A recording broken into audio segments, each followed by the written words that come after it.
আজকে আমরা যমুনা ঘেরাও না করে আপনাদেরকে ছাড় দিচ্ছি। আওয়ামী লীগ নিষিদ্ধের প্রশ্নে আর কোনো আপোষ করা হবে না, সরকারকেও আর কোনো সুযোগ দেওয়া হবে না।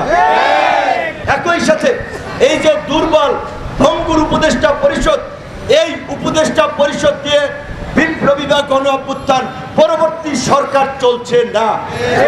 পরিষ্কার কথা, এই তথাকথিত সুশীল এবং এনজিও ব্যক্তিত্ব কিংবা বিদেশি মদতপুষ্ট এনজিও লোকদের দ্বারা এই সরকার চলবে না, গণ অভ্যুত্থানের আকাঙ্ক্ষার বাস্তবায়ন হবে না। অবশ্যই উপদেষ্টা পরিষদ পুনর্গঠন করতে হবে। প্রধান উপদেষ্টা এবং উপদেষ্টা পরিষদের আলোচনায় তারা জাতীয় সংলাপের উদ্যোগ নিচ্ছে, আমরা ইতিবাচকভাবে দেখছি। কিন্তু কথা পরিষ্কার, জাতীয় সংলাপ করেন আর নাই করেন, অনতিবিলম্বে আওয়ামী লীগ নিষিদ্ধের সিদ্ধান্ত আসতে হবে। অন্যথায় আজকে আমরা যমুনা ঘেরাও না করে আপনাদেরকে ছাড় দিচ্ছি। পরবর্তী গণ অধিকার পরিষদের রাজপথের কর্মসূচিতে কোনো ছাড় দেওয়া হবে না।